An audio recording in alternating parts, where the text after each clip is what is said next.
Alright, welcome to That Fucking Review Show, the show where three assholes watch a movie and give you their opinion about it. I'm your host, Velvet Thrust. Son of a bitch. Welcome to That Fucking Review Show, the show where three assholes watch a movie and give you their opinion about it. I'm your host, Velvet Thrust. I am James Marsden, and unlike my characters that I play, my girlfriends never cheat on me. And I'm Ryan. I don't want to do that. It's staying now. I don't want to do that. That's shitty. James Marsden. Every movie that James Marsden is in, his significant other is always leaving him or cheating on him with somebody else. That's a pretty good one, though. I guess it's just like Death at a Funeral, X-Men. That's a big one. Superman. Oh yeah. Yeah. I'm trying to think. That's all he's done with his entire Sonic the Hedgehog. Enchanted. He's a single. Broke up with his girlfriend. Enchanted. Amy Adams. Enchanted, yeah. Patrick Dempsey. Yeah. He's just, that's his life. Yeah. You know, I don't know why. There was Westworld. Dolores uses him and dumps him. Yeah. Something about James Marsden. He's just got He's such a nice guy, but a face that you don't care if you break his heart. All right, so what are we reviewing today, folks? We are reviewing George Romero's. Got that back when I said Romero's Dawn of the Dead, which is the second installment in his Dead franchise, preceded by Night of the Living Dead, which is total classic, which we could have reviewed that too, but you know, we got to pick one. Yeah. So we chose Dawn of the Dead, you know, our belated Halloween special. Yeah, I would call this one. Well, and it's great because like this is a belated Halloween special, and our pilot is also belated because it's still not up yet at the time of recording. Yeah. But yes, and the original, not the 2004 Zack Snyder version, which is also a very good film. I like it. Yeah, but I mean, it's got Ving Rhames in it. Who doesn't like Ving Rhames? Who doesn't like Ving Rhames? You're right. I can't think of a single person I've ever met. I don't think I know a single bad Ving Rhames movie. Even that other one, about the used car salesman. Oh right? Yeah. The goods. Yeah, that was actually really good. That was a good one. He was funny. I saw that movie recently. It is not bad. It is pretty funny. It just, you know, but if Ving Rhames wasn't in that movie, it would have felt different. We wouldn't even be talking about it right now. No, well, he had this beautiful arc where he was trying to find love. You know, like that's his character. He brought his mumble speech straight to that film, and he sold the shit out of it. Anyway, yes, the original Dawn of the Dead, 1978. So, what did everyone think about it? It's one of my favorite films of all time. So, you know, I think pretty highly of it. Yeah. Yeah.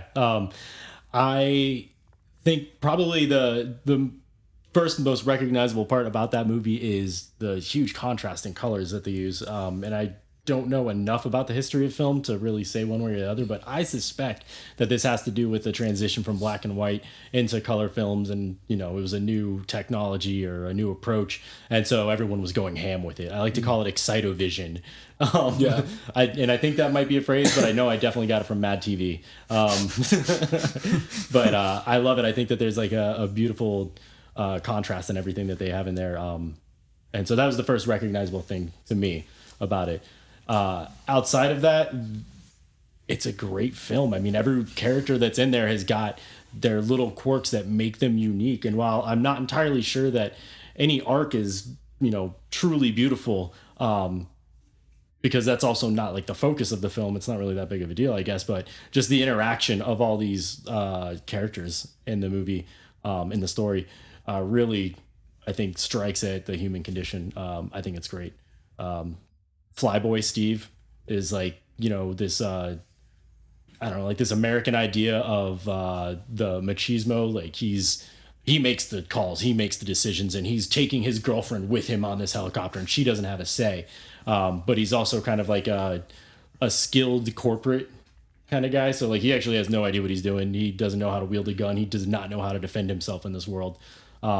Even though he has this idea, this attitude that he can do it, he can survive, and he finds out very quickly that he can't, which is a great juxtapose between him and Roger and then Peter, the two SWAT guys, where they're both, you know, super skilled at what they do, and like they could probably handle the apocalypse. And obviously you find out that they don't do so well with it because, you know, things break down.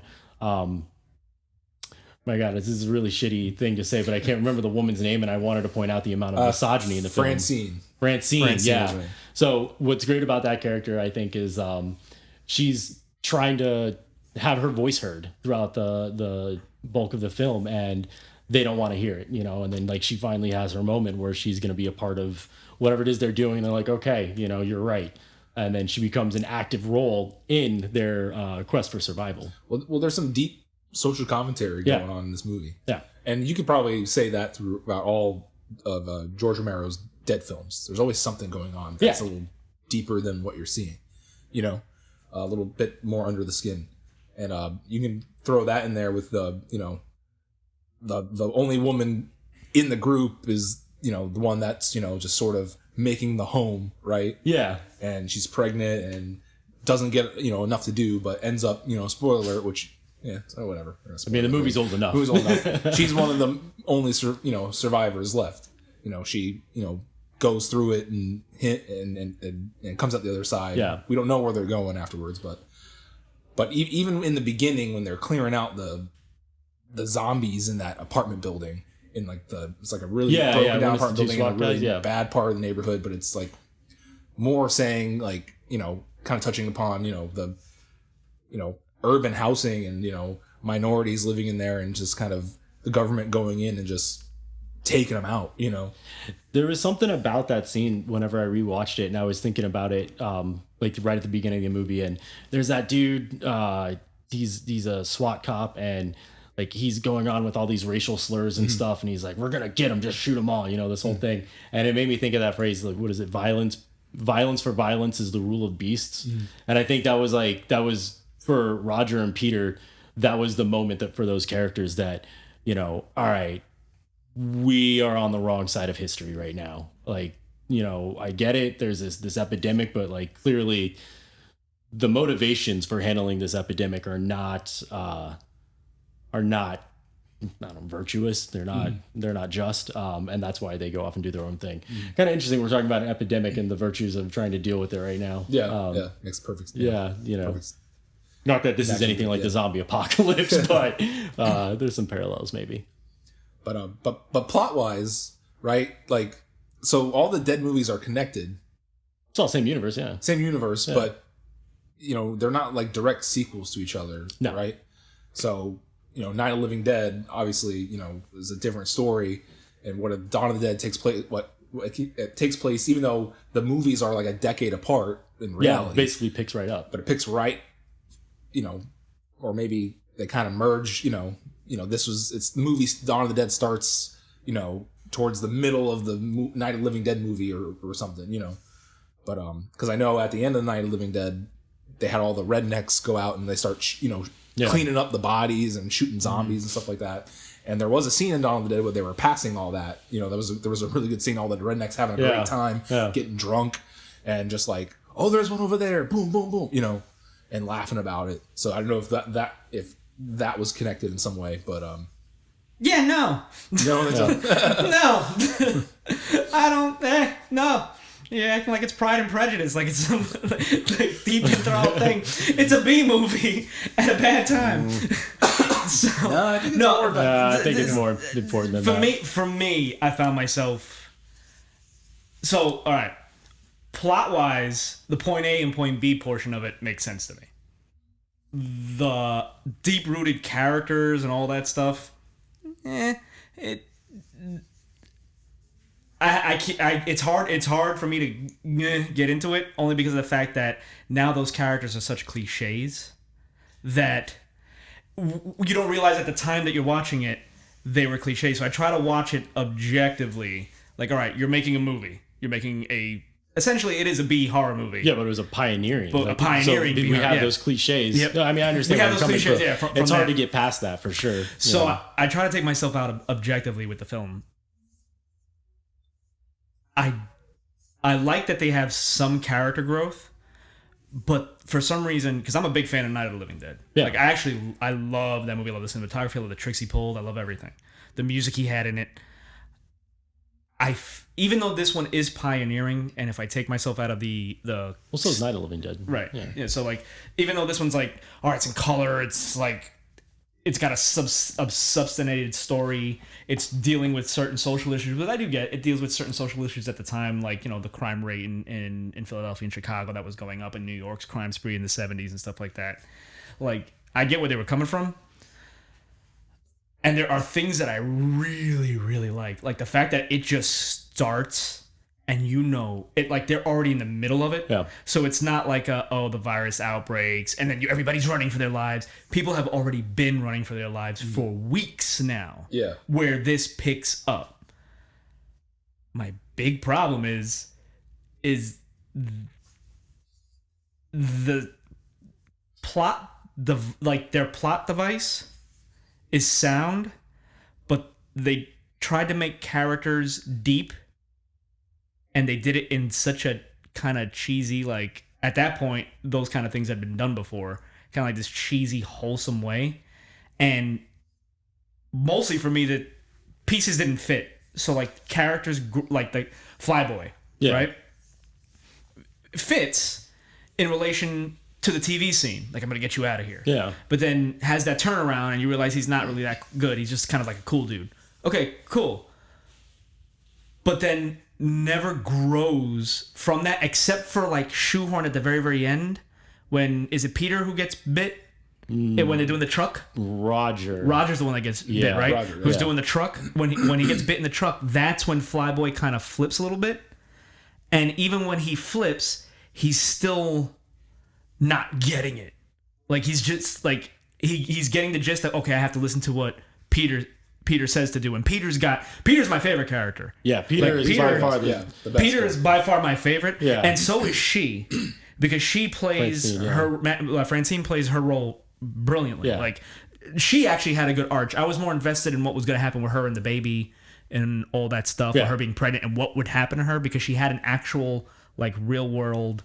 Her motivations were rooted. Yeah, they were very rooted and grounded. And Peter was very rooted and grounded too, because he's seeing all this stuff happening and he's like, you can see he's teetering on breaking, but he keeps rolling. He does. Yeah, really. That was like, one of the cool things. Like, he sees what's happening to the people that he's with, but he's like, obviously it's out of control for him, so he rolls with it. Yep. Just to, And I like that. He was like a very rock character. But then you have Roger, who's, it's the strangest. It's just like, doesn't make any sense. Like, at first, he's kind of agreeing with that racist dude on the rooftop, kinda, where he says, "Oh yeah, we'll get him," and like he talks to the new recruit and just tells him like keep the head down and whatnot. And then all of a sudden you realize like, oh, okay, he's a good guy. Like, he's actually good-hearted. And then it's just it for him. Like, it's just plateaued, and then he has that moment of like mental, where he's losing his mind, kind of, and he's kind of like getting too into the killing, but that's only briefly touched upon, and then he's bit and he's like dead. And I get where Romero was going with it. He was trying to do it as grounded as possible, but I think his ability to put his ability to root, I feel like he had way too many characters. Way too many concepts to deal with, not characters, concepts. So maybe, yeah. You know what I mean? Like, I can see where you're coming from. He had like the outbreak itself, and what it would actually physically look like if people were just losing their shit. Yeah. And then he has these characters trying to survive, and what they would encounter as they try to survive. And then he has what mentality they would be going through and what changes they would be going through from where they started to where they ended. And then he had to deal with the mechanics of the world and the zombies. And then he had to deal with planning out how they use the plot device, which is the mall and that gang at the end, as like we were going to talk about that gang, by the way. as a push forward. Yeah. And I think he's very focused on the social commentary, because you could tell with the interviews in between where the guy's telling him people are stupid and they don't listen. Sound familiar? And stuff like that. Like, I think that was super rooted, but I think his problem is in trying to not subvert expectation, but trying to make a statement, he kind of got cheesy unintentionally, because you could tell at certain points he's trying to be serious. Like, this is a big moment, like the gang breaking in, and all of a sudden the musical score does not match. Well, so who did the music on this? Electric Goblin or something like that, I think. Yeah, check it out. It's something like that. Yeah, but like there are moments like the music in the beginning with the like there's too many theme shifts. The goblins, and Dario Argento. Dario Argento. Yeah, He's like. it almost feels like he himself, when watching the film and discussing it with Romero, the themes were too clashative. See, I can see where you're coming from. Yeah. Because there's this weird juxtapose between what the film is, not what the film is, what the story is, what's happening in it, and the music. Mm-hmm. And I think that was intentional, because I feel like I agree. The whole thing is, I don't know if satire or if it's ironic. I don't know what word to use, but like the way I view it is that there's these group of people and they're like, oh man, we got to get out of here and the world's never going to be the same. And all they do is try to live like the world is the same. And that's not all of them. Like, I mean, like Flyboy and Roger, definitely. And I think like that whole thing where he starts losing his mind and becomes an adrenaline junkie is a throwback to that first scene when he's like, we're going to go in there and we're going to do this job. And then he realizes that or not this job, like he's a hitman, but he's like, we're going to go in there and, be the SWAT team. Yeah. Because that's what we're here to do. And then he realizes that's not right, but then he kind of like falls back to that with just like that super arrogant, adrenaline seeking kind of, thing. Yeah. But same thing with Steve, with Flyboy. Yeah. Like he's got like this attitude, like I'm in charge and, that's the way it is. And then, turns out he's not really. And then by the end of the film, whenever they have their little beautiful apartment set up, and Francine wants the TV shut off while they eat their, 1945 dinner. TV dinner. And then she turns it off and he gets up and flips it back on. Yeah. And it's just like, all right, so you're trying to, impose your dominance again. But to what end? Like, this isn't real life, like you've just created this fantasy. Yeah, but and I think that's part of it. And I think that reflects that. And I like that. And those are one of the beats that I think the music hits. Like I said, like the opening portion where the music isn't over the top. Yeah. It's just consistently keeping a pace and a tone.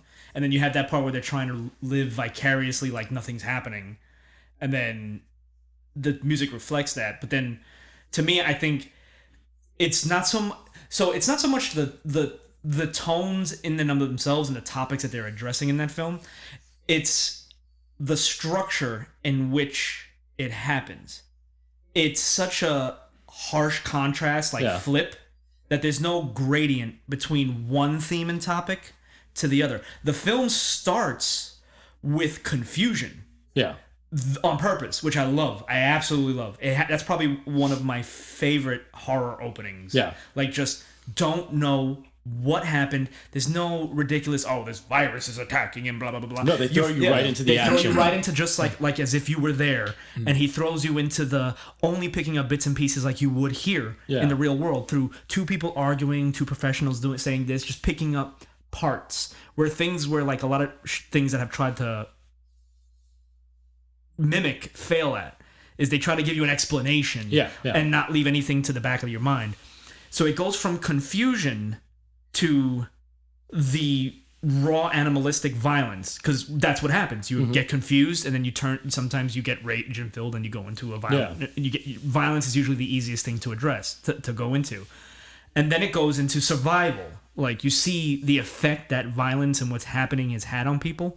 And an awesome scene is that priest scene in the beginning where they save the stairwell. And then the priest just ominously tells you, and you kind of already know, like, okay, this is the ride we're on.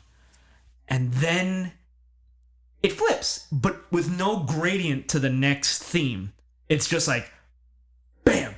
Like, now we're talking about these people and what their flip is, and then boom, now we're talking about them all, and it's back to survival, and then boom, now it's back into, we're all getting to know each other, and we're all starting to change. And then before you see any growth in the change, with the exception of two characters, then it flips right into, we're trying to relive the life that we had. And then, boom, I might be falling into madness again. And then boom, we're back into living the life that we had. And then boom, it's like, it's too back and forth. Yeah. Where I feel like if he started with confusion, the violence route was great, and then the survivability, and then started going back into confusion themes, to where he could implement those things of bringing our lives back to normal, living in this mall, the flip that some people might be having because they're becoming an adrenaline junkie, and just paced it out a little better and rearranged some aspects that he addresses. To me, I think I would have fell into it more, but I get lost right around the second act. The second act, I'm like, I think that's also intentional. You think? I think so, because if we learned anything, I mean, from the first film, is that no one's safe, right? Because the first film, we were dealing with a distinct set of people, a very small environment, environment. So we were like really rooting for these characters, you know. And then what happens? They all die. However, the hero, the best character, you know, crap, I can't remember his name. It's been a long time. He survives the whole ordeal, only to get shot in the head by the Hicks because they make a mistake. They think he's a zombie, and they even there was even that collage at the end of the film. They just chuck him into the fire, take his body and just chuck him in the fire like he was nothing. Yeah. So I think George Romero had already set the precedent with that film that don't get attached to anyone. Don't look at anyone and say, that's the guy I'm rooting for, this guy I'm rooting for, because they're just people. No, yeah. So with the confusion going back and forth, I think that was done so on purpose because he wants to keep us, the viewer, like on our toes. Yeah. And not get too attached, not worry about growth because this is the apocalypse. This is the end. People don't grow. They don't think... I mean, just put yourself in those shoes, right? Yeah. Like, you're just thinking, if you were there and that happened, you'd only be thinking about survival. Yeah, but I would be inclined to agree with you if it wasn't for the way Peter progresses. Mm-hmm. You see, Peter and Francine are the only ones that progress in the way I wish the entire film would address themes. The themes that it has. So the themes are fine. The confusion is fine. It's Peter. So Peter's first very, very stark and very centered. And then when he sees all those people in the cage and everything like that, you could see he lost a little bit of himself and he's confused. Yeah. And then so his goal is to just keep himself alive at this point, regardless of other people. Like you could see he's fighting with getting attached. And then in the film, while they're at that mall, towards the second act, you can see that he's now attached and he's conflicted with that. Yeah. And it's beautifully displayed in that rooftop scene where he's playing tennis. Yeah, I forgot about that. That's a good part. And he sits and you see him getting more frustrated and more frustrated, and then he centers himself. Yeah. And then he just grabs that bag and he doesn't care about anything again. And so he's made his mind up. That's perfect because you don't know where he sits up until that point. And you've had flip-flops with him, but it's each part directly affected the other. Whereas some characters, it's just like out of the blue. Or some themes are just like, whoa, wait, we were just like this, and now all of a sudden we're like this. Wait a minute, what? How? No, I agree with you. Like there is, Peter's a graceful character. Yes. As opposed to, because we're comparing him to Roger at this point, which I think is a great comparison to make, just because they're similar backgrounds. They were both cops. I don't know if it's ever actually said that they're cops.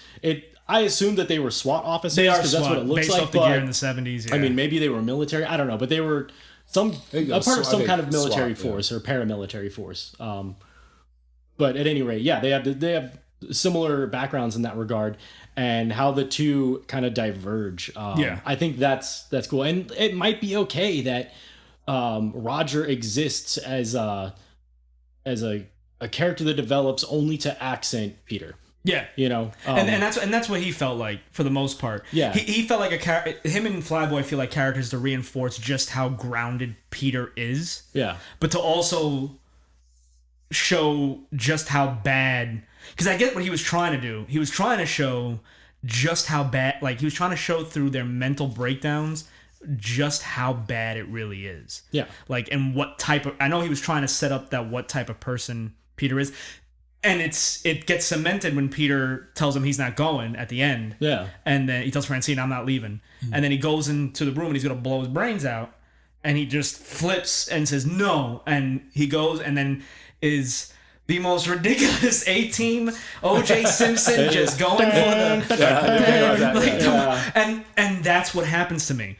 Is you have such a harsh moment of flip, and then you have this ridiculous A-Team theme going along with it. On that. So the original ending I read, I never got to see it because maybe I did get to see it. I can't. Did we actually see it? Was a part of the director's cut? Did we watch that? I don't know. We may have, but I know where you're going with. I don't remember this. Yeah. So like I don't want to say original, but the other ending that they had for this was that Peter goes into the room and he's got the little gun to his head and he's like waiting for the last moment. Which is great that they referenced that kind of in the remake. But he's waiting for the last moment to put himself out of the situation. And Francine, she believes that he's going to come up to the helicopter. So she's like got the helicopter running and she's waiting outside. So the way the movie ended in this other ending was that I think it was that you don't actually see Peter kill himself. You just see the zombies flood into the room. And then you see Francine waiting by the helicopter and, she's waiting for him to come up and the zombies are starting to come up onto the helipad and it ends with her sticking her head up through the helicopter blades to end her own life. Really? I can't remember if we saw that or if we read that. I think that was I think that was the original ending. I believe they shot it. I could be wrong, but probably one of those test audiences thought it was like way too grim. Too grim of an ending. I mean, the movie's like goofy grim to begin with. Yeah. Like the movie. But I think that has to do with the setting. Yeah, I mean, like they're in a mall, like, and a lot of the music, like we were talking about, I think the music being kind of that like goofy, hokey kind of thing. Like I think that's reflective of mall music. But and I can see that. But to me, one of the best parts is Flyboy's zombification. Oh, yeah. That man sold the First shit out of great that. zombie, yeah. Like, sold the shit out of that. When he turned into a zombie, he's like, now I have fear. Yeah, Because they didn't really have that kind of... It was just like, the people just but slugging he along. brought an entirely new and beautiful charisma to the zombie. And the other thing that no other zombie movie or show has really touched upon, because if all like Walking Dead and however 20 Days Later, whatever, they all pull from the George Romero zombie films, right? Yeah. Well, until Shaun of the Dead, that changed it. They never touched. No one else has done the whole thing. What George Romero does with zombies is that they evolve and they think. Yeah, because they remember and with stuff, going to Flyboy when he turns to a zombie, he knows exactly where they are because he remembers. He knows where the apartment is. He knows they're holed up in there, and that's how they get in. But that was one of the themes throughout the movie was that like why are they in the mall and like they would show people using the escalators or like faux shopping, if you will. And it's like I don't know, it's all they knew. And the guy wouldn't let go of the machine gun. That was great. I forgot about that. And then like you see it at the very end, and it's just like, bro, did you make an entire movie like just somebody's holding a machine gun pointed at their face? Like, what is this? Yeah. Well, Walking Dead did do that. Did they do season 1? Yes, when he meets what's his face? Oh, with the wife. With the wife, and she keeps coming back to the going. door. That's and right, keeps knocking. But they never touched. They never touched on it again. Yeah. They kind of dropped it, which the comic books do touch on it. So I will give the comic books credit as opposed to the show, which last good season was probably like season 4, and that was it. No, last season was pretty good. No, not as good as it was, but that's a different conversation. But anyway, it's different podcast, different show altogether. I will say the thing that stood out to me the most was the way George was, and I'll give him really good credit. He snuck in "She's Gonna Survive" Francine in the middle of the film. Explain, please. Remember the nun with the jacket with the shirt caught in the door, the zombie nun, and she opens it and closes it, and the nun just looks and then walks away. Oh, no, it doesn't. They don't do that for anyone else in the entire film. The entire film, everyone's always chasing each other, and I was like, oh, that's kind of brilliant. Like you just snuck in that she's gonna live, and he did the exact same thing with Peter in the most ridiculous group of cod pieces to ever invade a mall. All right. Are we going to talk about that? So ridiculous. Such a stupid, but cool on him for being in that vent and shooting them all. Yeah. They did it with Peter when he was in the vent. Yeah. And how it was saying that he's just too smart to die. Yeah. Period. Like, he just can't. All right, let's talk about the gang. That stupid gang. So, I think it's fun. I think it's funny. I think it's Tom Savini. Tom Savini. But I feel like whenever the story was being written, they're like, all right, so they're in the mall and they have all these supplies now, and they're like basically have the zombies under control and they're just kind of living their lives. How do we shake it up? They're in this like isolated area of the United States where there just happens to be a mall. Like, what do we do? I don't know, just send a gang over there with a bunch of motorcycles and like sabers and machine guns and stuff. Like, all right, how Mad Max? What was Mad Max even around then? I don't think so. I don't think so. No. Yeah. No. No, Hasn't that was come out yet. 77? No? No, 79. And then Really? Dawn of the Dead was the year before. Yeah. Yeah. So I guess I can't say how Mad Max can you get, but I mean, my Now thing you can is say Mad Max. How Dawn of the Dead can you get? yeah, which the answer is way. Yeah. 79. But yeah, just like the idea of the gang, and they show up, and the gang has such a huge chunk of screen time, only because like they do these really like fucked up and kind of funny things. And there's like one scene with the gang where this dude keeps trying to check his blood pressure. Yeah, where, like he's being chased by zombies, sits down to check his blood pressure, and then like they rip him apart, and it's just like, God damn it! So how did they survive up to this point Yeah. doing those? And that's my biggest That's the huge gripe with the gang. fucking. That's my biggest fucking. Well, who's to say that there weren't more of them? Before they came, because we don't know them. We just know That of is them. true. Of We don't, getting but them. Yeah. I think Peter points out that like his suspicion is that they were former military and they've just been surviving on the road scavenging, and this is what they've been doing. That these were like career killers, you know. But even if they were career killers, the fucking stupidest shit of riding the motorcycle down the freaking Yeah. mall, and there's gunfire, and they just keep riding, and it's like, what? Yeah, it's just American action, you know. It was a bit, and the whole like when Flyboys and how I can buy how they came across it, right? Like if it was a smaller group, you know what I mean? Wasn't so flamboyant, like it was a small group, because when you first see them, you just think it's what's his face and the other guy. It's just those two, and like, oh, okay, we have two players that are unknown. Like these people are at this point in the film, that whole group has established themselves as this is our home. Yeah. This is where we are. And I can buy into this is where we're going to spend the rest of our days, even though I'm still trying to figure out where they get food from after a certain point, because everything's got a shelf life. They had a bunch of MREs that they found, and there was like a bunch of dry goods, and then they were eating like I like that scene whenever they have Roger in the wheelbarrow and they're like stocking up on stuff. Yeah. And Roger grabs like I think it was olives, and he eats one, and then he starts drinking the olive juice. Yeah. Oh, that's right before the the touching moment. Yeah, that's the best part of the movie. To That's me, the it was best like scene. I think where he failed was his biggest failure. Even with my gripes with the juxtaposition, where it lost me was that. Like I just went. No, I agree. Like the gang scene is fun and zany, but it's not. See, it great plot device. It didn't bother me at so all. stupid. It I'm not a really huge did. fan of it. Because I mean, I think like about it because it's fucking fun, wacky. yeah. Well, but it's not. It doesn't do anything to drive anything forward except for getting them out of the place. All it does is drive things That's what I'm forward. saying, It's like- not like. Yeah, but it's also like you say. Yeah, it's so ridiculous. The guy that's trying to get his blood pressure taken while there's something. The zombies all around. I think it says the point of that is like, we're Americans. We don't give a damn what's going on. Like we just do things. We want things to go back to normal. It's about me. I don't give a shit. Yeah, I get that. And I mean, look at it now. That's true. This happens now. And I think could've been that's the better. point.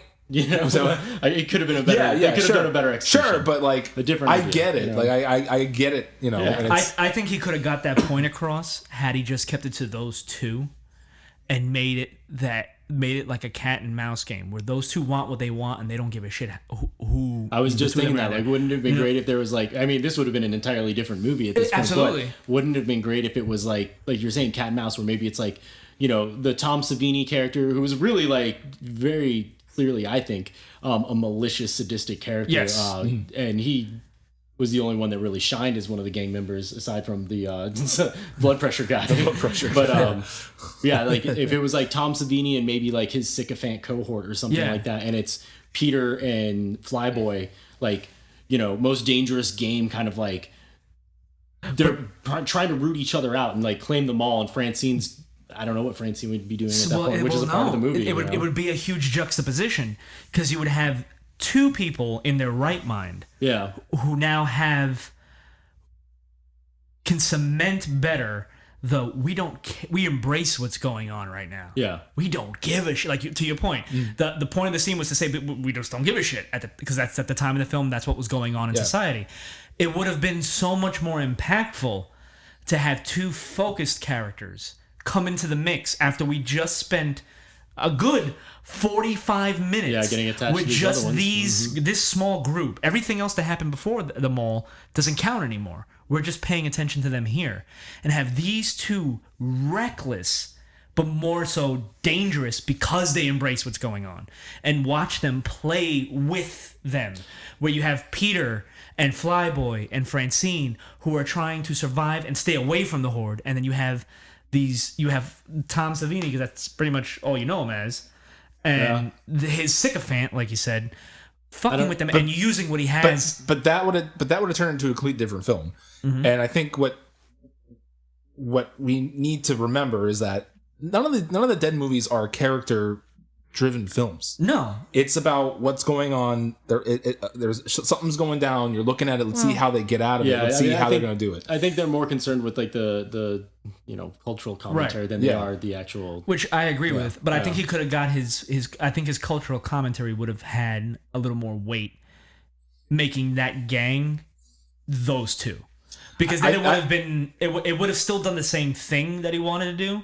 But I think it would have had more of a lasting impact. Like that, but it's I think I'm in between you guys on this. Like, I agree with you. That would have been, but it would have been. Yeah. That's not the same movie. No, it would have. Yeah. See, to me, if they would have done it that way, with the way the movie was going, and then that all of a sudden would have gotten break these two characters, and then it becomes a cat and mouse game. That's like, all right, you're stopping the movie in its tracks now. Yeah.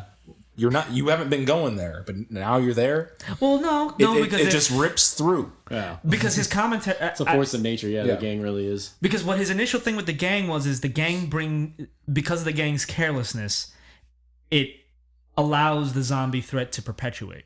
Well, they wanted what they want. They had what they had. Well, and the other thing about they didn't just want. It wasn't like that. I don't think, because Peter even made the point like, look, they're just gonna come through and take this stuff, like, don't engage them. And he's telling Roger or Flyboy this. It's like, don't engage them, just like be on the ready, but like let them have whatever they're gonna take whatever they're gonna take and get the hell out. And the stuff they were taking was cash and jewelry. They were like, petty thieves at that point.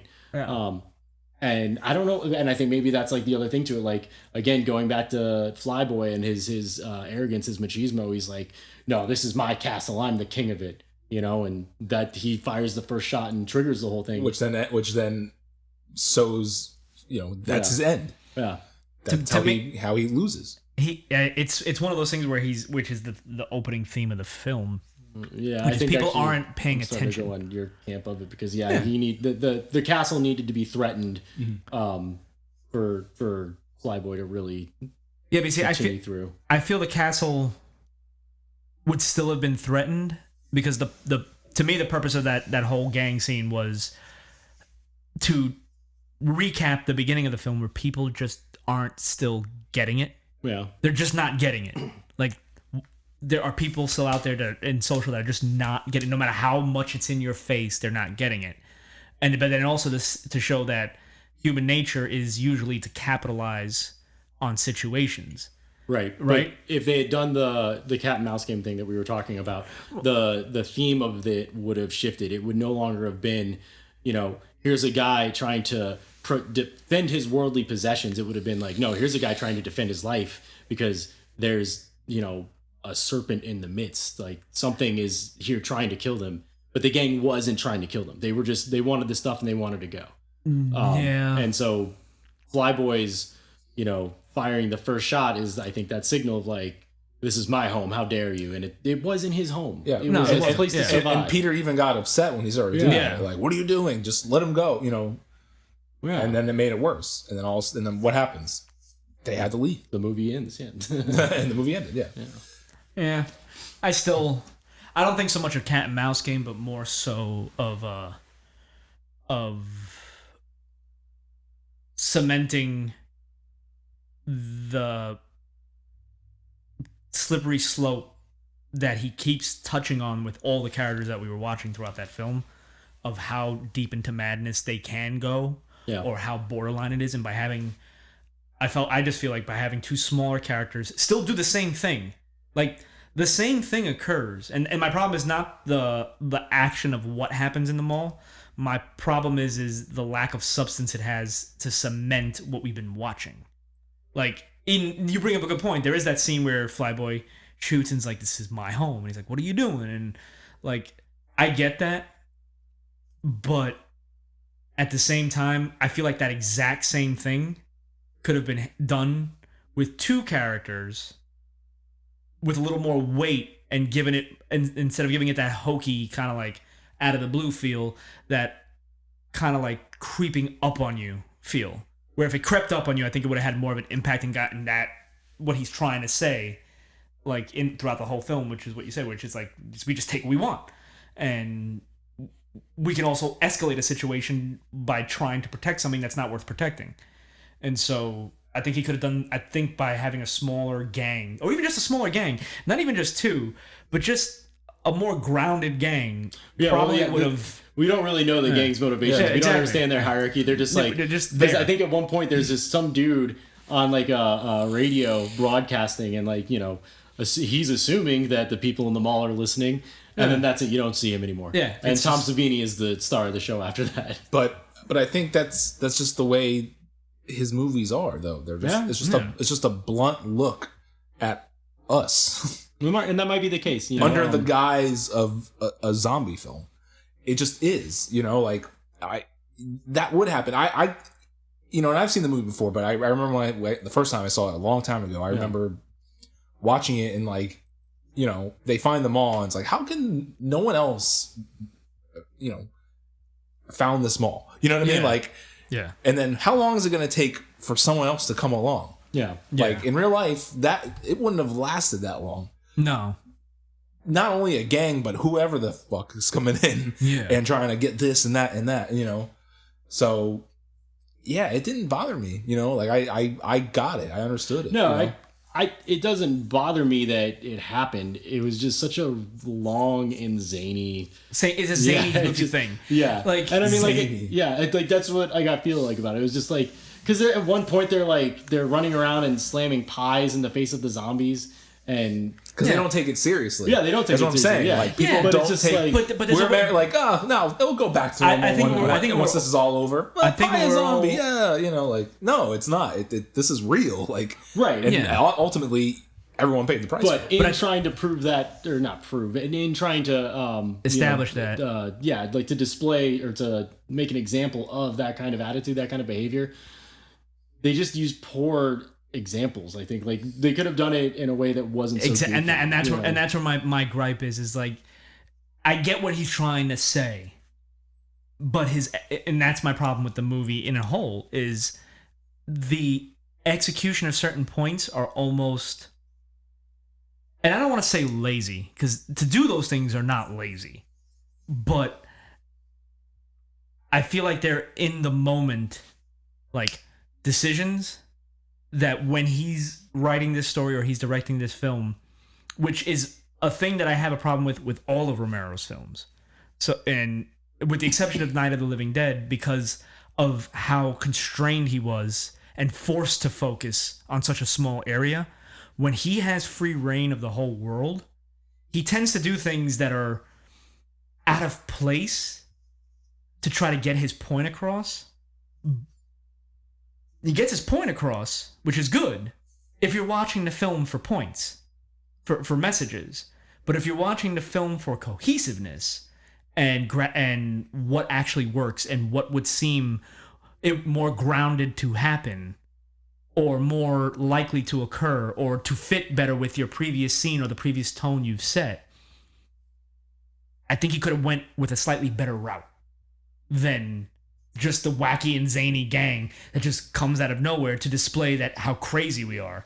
I think he could have still displayed how crazy we are, but stayed in line with everything he set up at that point. Because at that point, we hadn't had a goofy wackadoo moment. Like, in reality, we really hadn't. The film starts off with confusion, and then it's very violent. And that scene where Peter sees all those people in the basement, in that storage area, and they're all still wrapped in their blankets because they all died. It's like so grim. And then everything else is either kind of like, oh, we're kind of trying to get back to normal life, or we're still conflicted and we're still dealing with this horror outside. And then to have this gang come in, and then you have comedic moments in it, and then just no real structure to what's happening, with the exception of, like you said, which I agree with you 100%, the gang will pass through. They need to just learn what they can do and what they can't do, and how these things are just material, and how one person couldn't let go of the material and caused it to lose everything and escalate something. I think he still could have done that, but done it more in line with what the freaking film was going at that point. So it's not that the gang was the wrong device. It's that the execution of the gang device did not sit well with the theme of everything. With the theme of everything else, absolutely. I agree with that. Yes, I agree with that. Do you think Zack Snyder had the same conversation? You know what? Probably. I'm not gonna have a gang in mind, and I'm gonna make the zombies run. Well, the zombies run thing, that's got to do with Shaun of the Dead. And that was the thing, like prior to Shaun of the Dead, zombies didn't run.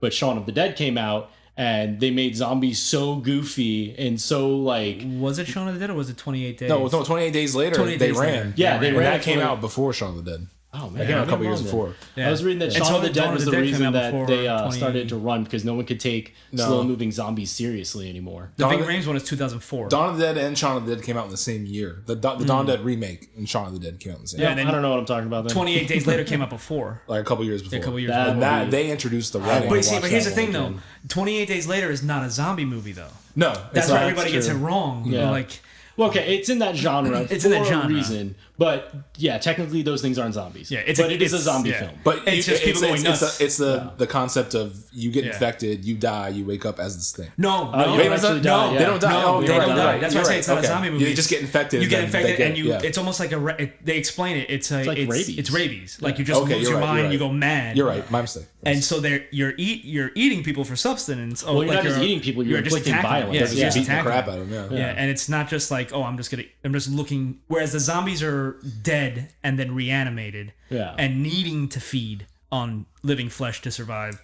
This is just you just It's go like mad. it's just like an alternate Yeah, it's just like- zombie film. Yeah, you're just going Yeah. mad, and the zombies Yeah. do die, and the people that are mad with the infection in 28 Days Later, unlike with Romero's, which I do like that he showed the zombies do die at some point, because he does show a scene outside the mall when they're doing the truck. There is a dead zombie body on the ground. Yeah. So like at some point they do die out. Oh yeah. There So was, like They starve. they starve. Yeah, and there's it's- like a lot of talk as far as the not a lot of talk. I shouldn't say that, but like there's some things to consider. That Zombie Survival Guide addresses that whole thing. Yeah. Where it's like, well, if it's a dead body and it's just reanimated and it's just going on impulse and it can't heal itself, eventually its muscles are just going to be just so atrophy tore and up that die, it can't move. Yeah. That's another conversation though. Yeah.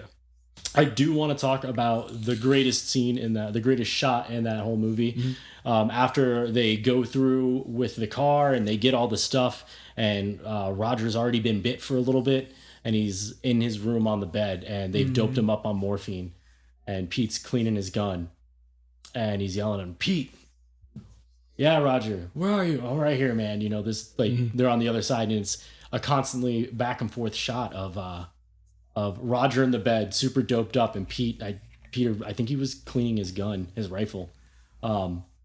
We whooped him, Pete. Yeah, we whooped him, and we got it all. Got it all. Yeah. And there he is on his deathbed, just excited about having it all. You know, It's all about the stuff. yeah. Yep. And The I think stuff. that is the defining of this defining moment of the film. Yeah. I think that ties it all together. Absolutely. Doesn't matter what's happening to me right now, but I got the stuff. Yeah. We got the stuff. Yeah. The stuff that you can't take with you. Yep. When Yeah. you die. You're dead. Yeah. It's nothing. And it's not even going to last if you live. Yeah. But everybody wants it. Yep. And a whole motorcycle gang came in and, Yeah. and they just tried to take it all. Which, by the way, just to touch back on this, where the fuck were those fresh cream pies the entire time? Yeah. It's just like, Yeah. oh, we pulled it out of the fridge. Like, Anyways. so anyway, let's talk about some technical aspects of the film. Yeah. Because we can go on and on about. Yeah, I think we touched off. I think I think we covered everything pretty well. Everybody knows where I think it's okay, and you two love it to death. Yeah. So, and there's things I love. So here's what I really love about the film. technical wise. Forget about the zombie makeup. That was kind of, for the time, it was good. Yeah, It was good for the time. Special effects are not at the top of the. Yeah. You can tell when the guy bites the dude's the lady's shoulder. It's like but you can tell it was a cake. There's a whole prosthetic. Yeah. They made a cake to look like a shoulder. And he bit it. Whenever Roger, like that zombie comes in and breaks the bandage and the blood that comes out, I don't know what the hell it is, but I know it ain't blood. Yeah, no. The blood was very bright. Yeah, and very odd color choice. Yeah. For the zombies, but it's his first go color. But and before that, I don't think people knew what a zombie looked like. We had except Night of the Living Dead, but they were just was black and white, so you couldn't tell anything. Yeah. And they used Bosco as blood. Yeah, pretty much. Yeah. The biggest technical achievement to me, the highlight of that film, is at the time, it did something that no film, even Academy Award-winning films like Godfather and Serpico, that had, The French Connection, that had amazing cinematography. This film had some of the best cinematography for that time period. Yeah, just going back to, off of that with the shot of Roger in bed. You had the first shot of him, saying "We got it all," or he whooped him, "We got it all," and then shot of what's Peter sitting far, Peter far away from him. That was beautiful. And well, and to touch back too about the you brought up the part where Peter finds all the zombies in the basement and he shoots them all, and we're given the perspective of the things being shot. So Peter's pointing the gun at the audience, and pulling the trigger, and then when he runs out of ammo, Roger comes in and finishes it off. And there's something, I don't know why, man. It's a haunting scene. I feel like it was more terrifying to see the reaction of Peter killing these zombies than it would have been to watch the zombies get shot to death. Exactly. It was an unsettling. It was a beautiful shot. So a lot of the, you could tell Romero at the time was like Zack Snyder. If he was the Zack Snyder of that era, and the only reason why I say this is because of who he's influenced by. You can see a lot of his you can see some of these shots, because most of the time you hire the cinematographer and the cinematographer works with you to figure out the shot, but you can tell very clearly that Romero is heavily influenced by Kubrick. Yeah. In certain shots, especially 2001. And you can tell by how he offsets characters from the frame, where you see more of the environment than the character. The best part is how he framed Peter when in two of probably the most important scenes to me in the film, which actually one of three of the most important, because that Roger scene that we were talking about, him telling him "we got it all," the way he felt positioned, that was good. But when Peter first discovers the group of people in the cage, in the cell kind of thing, and how he only catches half of his face and the rest is all shelf, and how he's just positioned from an almost under a 45-degree angle looking up at him. I'm trying to remember it. Oh, it's gorgeous. How he frames that. I'll have to flip through that one again. And he used cinematography to express how the character's emotional state is. When they're okay and good, everything is up and looking down at them. And when they are in a rut, it's down looking up at them, or it's level with them with open shots, and you see a lot of their surroundings and showing them isolated, which was hammered in by probably the beautifulest shot, which I referenced earlier, that Peter playing tennis on the roof. Yeah. And when he stops and he puts his arms down, it's just him looking up far away. So you see him from a distance. You're not even close up on him. And you see the roof and the expanse of what's nothing around him. And then he goes and grabs the bag and walks away. And instead of focusing on him walking away, which a lot of films at the time would do, even Kubrick would do, he just stayed focused on the bent over tennis balls. And you watch a blurry Peter walk away by himself with his bag. And that's that's thought to detail that I will give him credit to show that emotion. Peter feels like hopeless at that point, and it's like that's his wrestle, and so he just fades into obscurity, which is why he wants to commit suicide at the end. Why he has that drunken kind of writ.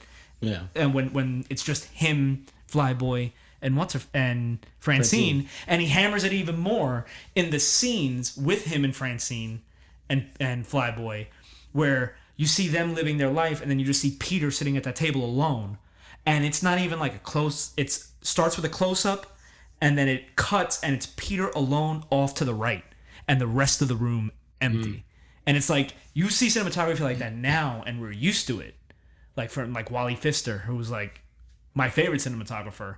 Like, he does a lot of that in, like, films Insomnia and stuff like that, where things are off-centered. And it's become normal for us now to see that. But at that time, that's crazy. Like, that's probably some of the best cinematography for a B movie. Low-budget BS movie filmed on bad equipment. Like, to get right. And it's throughout the whole film. Like, the beginning with when they're in the newsroom, and the guy's telling them to keep airing because the station, even though the stations are off, because he wants the ratings. Yeah. And how they show him off caddied, slightly off behind the glass, like he's so disconnected that he's not even centered with everyone else. And then when they flip back to Francine, she's in the middle, and you still see everyone behind her when she's telling him no, and she's making those decisions. And then when those guys are arguing, all their scenes are very, very close, and you never see the two of them in like the same shot having a conversation, with the exception of far shots. They're always like the host it is a back and and then the forth, guy yeah. host to show like just how confused people are. And they're drinking Brilliant. throughout that entire time too. Yeah. Like that dude, he's got an eye patch too. I didn't notice that the first time I saw the movie. Oh, the other yeah, the second yeah. guy, yeah. Yeah. He was great. I loved him. Yeah. We must remain logical. Yeah, he's just so drunk the entire time. So Or it drunk, gets more and doesn't more care. drunk as the movie goes. Yep. Oh, cinematography is great. Yeah. I don't. Cinematography is absolutely great. Screenplay, good. It's tight. Executed, nah, for me. Yeah. But for No, you, for next me, to I you. like Yeah. that. I love the story. I love how it expand. It does what really good movie sequels should do. Right. It expands upon the first film. Yeah. That to me automatically makes it better. Yep. So I wonder if going into the Dead series, if Romero had an idea that he was gonna do that, like we're gonna do Night of the Living Dead, and it takes place at this funeral home in a cemetery. That's it, you know. And then Dawn of the Dead, I want to expand it so it's a much bigger location, and it starts off in this one place, and they have to go to this other place, you know. And so like the world, the setting, the environment literally grows, you know. And then Dawn of the Dead, Day of the Dead. It just keeps getting bigger and bigger. Yeah, Land of the Dead. Yeah. And then you get into like Diary of the Dead and Well, I think he went more in Survival of the Dead. I think he Survival of went the Dead, more yeah. low budget for those Yeah. two. But yeah. I still like them though, man. Like the Yeah.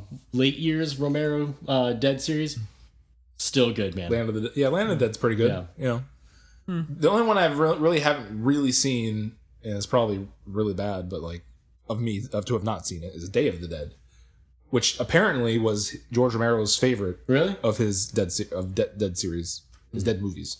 Which is odd. Yeah, and has a really pretty big cult following. Yeah. Yeah, I'll have to check it out. And I they haven't seen it either. They remade that one.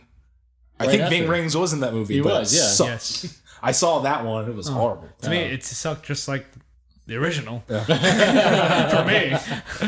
So the problem with me with Romero is he became a stereotype, and in his later films you find he is a stereotype. Like his later films, you could tell, lose a lot of the weight that like Dawn of the Dead, which I will agree with, has, social commentary, things like that, and then Night of the Living Dead had. Like, he loses a lot of the weight, and it becomes more just consistent survival. Like, zombies, survival, people not listening, yada, yada, yada. That's what kind of it rolls around to. But let's go to the next one, which is that fucking score.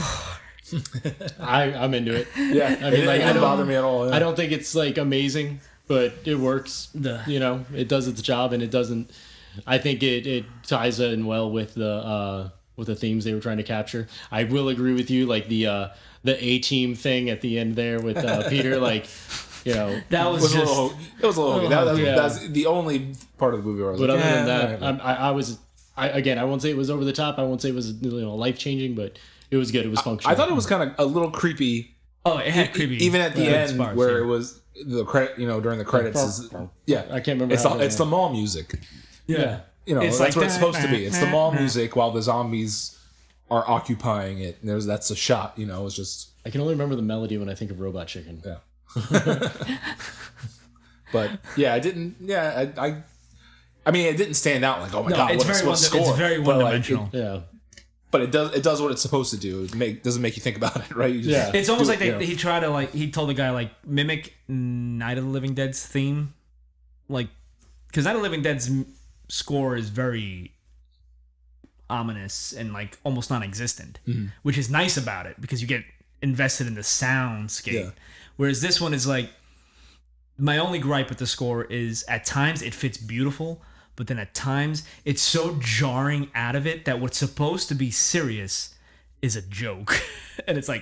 I wonder if that's part of it. I think But that's I'm why wondering, I'm in yeah. here, because it's like they're in a mall. You probably told, hey, goblins, you guys over there, you goblins. Yeah. Write some mall music. Make it real sarcastic. And who are the Goblins? Is Goblins a band? Like what I don't think I ever listened to them. I think they were a band. the Goblins. I'm assuming with a name like that, can you imagine there's just just one dude out there writing scores, but he prefers to be called the Goblins, plural? Oh, yeah, they're an Italian progressive rock band. Huh. That's a progressive rock band? Yeah, Huh. Italian. How many film scores have they done? Oh, I don't know. All of Romero. It just has discography and I don't know, Goblins. current Goblin incarnations. But I'll take a listen, take a Yeah. gander, see how the Goblins are. If their music's any good outside of Dawn of the Dead. Yeah, I wonder if it's dated. Like, it was probably really good at the time, and we've just moved past it. Well, it's a lot of newly fresh synth work. Yeah. Synths were just becoming a thing around that time frame. You had Bowie and other people starting to use different kind of synths, and apparently these guys had. So yeah, they had some good. And that's the problem with a lot with B movie films. This is a band, just by looking at their filmography of what they've worked on. They work on a lot of what would be considered the spaghetti, soap operas of spaghetti westerns. Yeah. So they work on a lot of low budget projects. And they did Suspiria too. Really? Yeah. That explains. Yeah, that makes sense. Yeah. Yeah, that makes They did sense. the film. They did the score for that film as well. Yeah, that makes sense. Yeah. Yeah, and the score for that one's kind of. Yeah.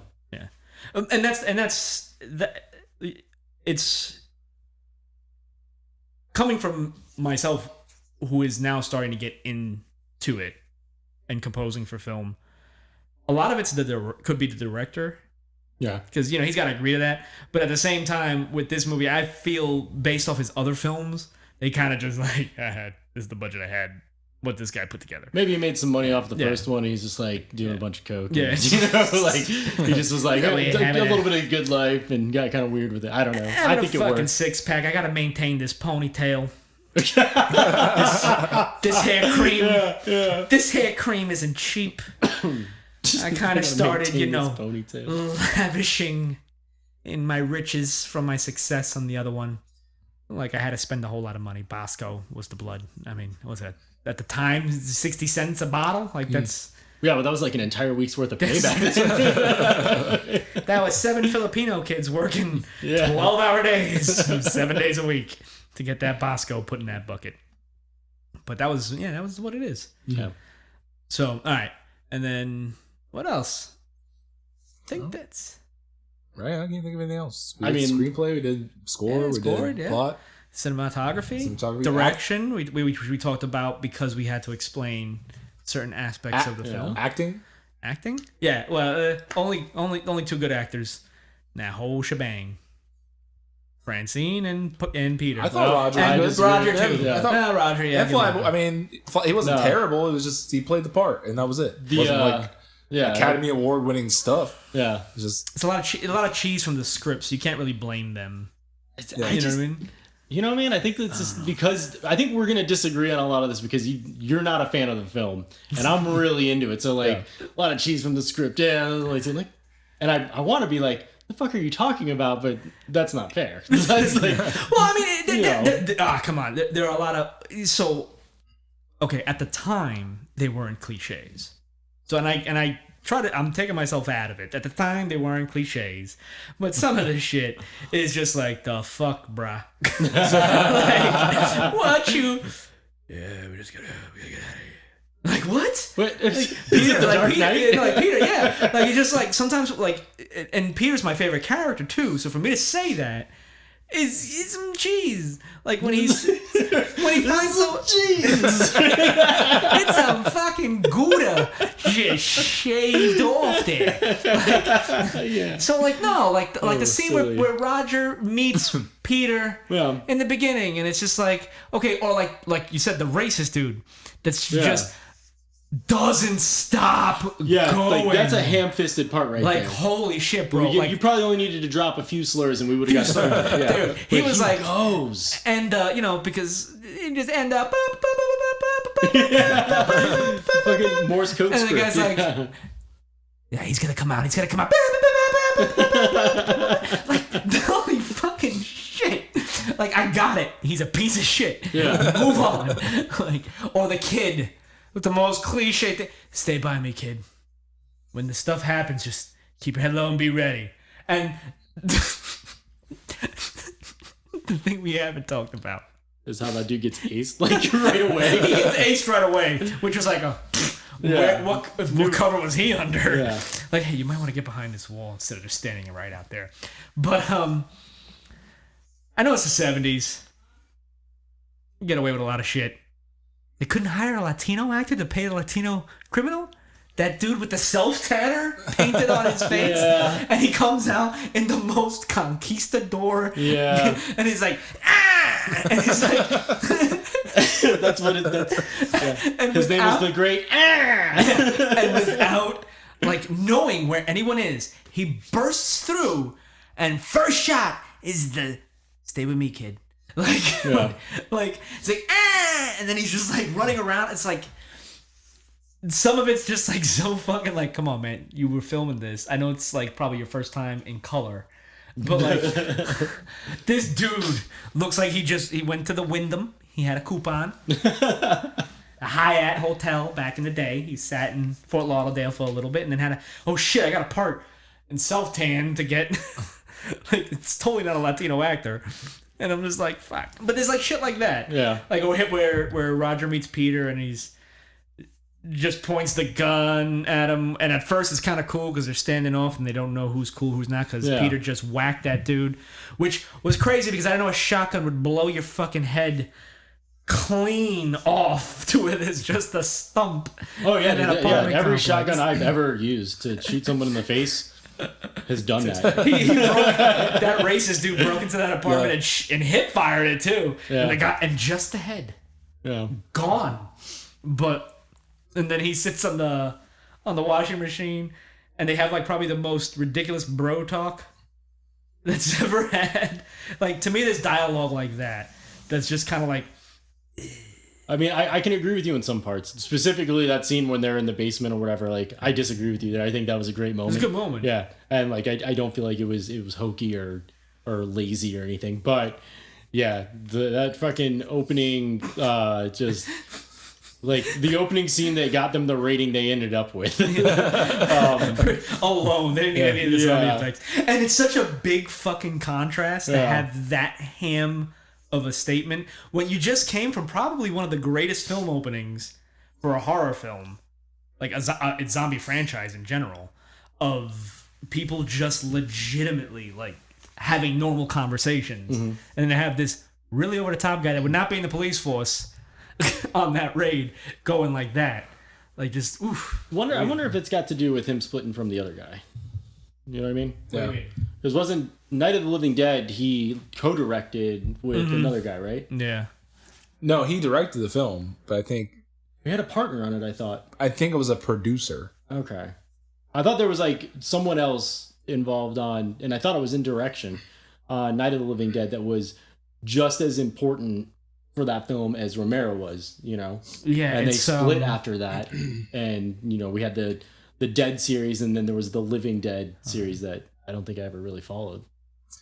John Russo co-written. Okay, which makes complete sense for the dialogue shift from both films. I want to agree with you on that, but I haven't seen enough of Russo's stuff to. Well, I don't think I've seen any of it. Now I think about it, to say that that's where the shift happened. Yeah, because because Romero strictly wrote Dawn of the Dead and the on rest his of them, own, yeah. and the rest I'll of have them. to watch some of the other ones. And Russo, if I'm not mistaken, what's the other thing he did? He did. Hold on. John Russo was actually an actor in Night of the Living Dead. No way. He was because they didn't have they weren't called zombies back then. Yeah, they were called ghouls. Yeah. And who was he? He was like he was a ghoul that got stabbed in the head. Nice. I think he was like one of the first ones like in the movie. So in the end credits we could find him as Head Stab Ghoul. Head stab, yeah.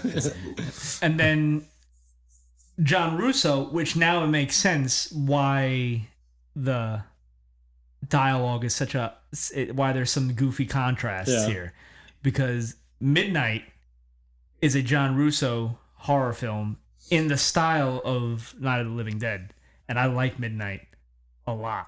I'll have to check that. It's a really good film. And Voodoo Dawn, which I didn't know he wrote. I think it was called Strange Turf originally, and they changed it. And that was a really good kind of like. It was at the time of like right before the what was that Quentin Tarantino one with George Clooney? Oh, Dust to Dawn. Dust to Dawn. It's like it's what gave Tarantino his his inspiration for doing that kind of style of Dust to Dawn, that kind of version of a film. So John Russo has done a couple good ones. Mm-hmm. He also directed and wrote Santa Claus. Oh yeah. So he's got some shit ones. No. It's a horror movie. A B movie called Santa Claus. Is that more recent? Yeah, Santa Claus. So he's got a stinker in there somewhere. Yeah. What year was Let's watch it. Let's find out. We gotta watch that one. What year was it? 96. Yeah, 90. Yeah, that makes about sense because that's about his tail end. But he was an actor apparently, which I didn't know. Well, that's what I'm saying. He was he cameoed in Night of the Living Dead. Yeah. Yeah, he's got a ton of acting credits for. He was in Children of the Living Dead, apparently. Children of the Living Dead? Yeah, the Living Dead, that shit has gone. So it's the Dead series, is very contained, six movies done.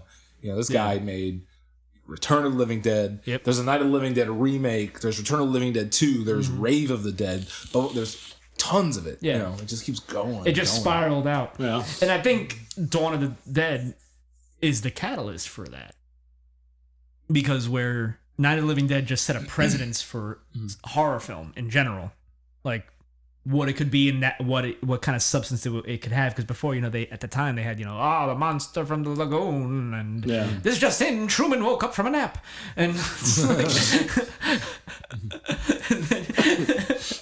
that got you a little bit. Yeah, you can let it go. I'm trying not to. You can do it. I think Dawn of the Dead was the catalyst for that whole shtick of everything's a dead now. Yeah, like Living Dead, Walking Dead, and Raising the Dead. And Viagra made me dead. After that long pumping, I had no stamina anymore. Listen, I'm old. Too old. It's hard. It's hard on your heart, man. It's hard on your heart. Not as hard as this Romero dialogue. I was waiting for us to get back to it. So, all right. So we touched upon everything, I think. Yes. All right. So ratings. All right. We'll start with you. Well, what was the score again? 5, right? Well, everyone. Yeah. Yeah. Right. Everyone has 1 out of 5. 1 to 5. Yeah. I would say. And halves count. 1.5, 2.5, 3.5. Okay, halves count. All right. Let's say. I want to give it a 4. 4? A 4 based off the time frame. If I'm looking at it without the time frame and what he could have done better, I would be a 3.5. Okay, for me. 3.5. So 4 if I take the time frame into consideration. So a great movie. So like a 3.75 is where I would have to go. What did I just say, Brad? But there's none of that. But There's the only reason, because I want to give it a fair shot. Like, Yeah, I got you. I mean? I want to be fair with it. It's really, for the time period, a 4 movie. Like, it's a good movie. But subjectively, it is not. It's good in aspects and technicality and position and plot and positioning, but it's not good in some executions. And for that, I would dock it 2 points. So 3.5 to 3.75. So like a really good movie. Yeah, a really good movie, but you need some work. Yeah. I give it 4.5 out of 5. This is one of my favorite movies. It is not perfect, and for all those reasons we just discussed. I don't really want to summarize. Some of it's just a little bit hokey, some of it's just a little bit too out there, but it is still a culturally relevant film, and I think it's beautiful. So I agree with you. I give it the same score. I think I lean towards more of on the 5. Yeah. Just because you got to pepper in the time, you know, and what it did for the zombie genre as a whole.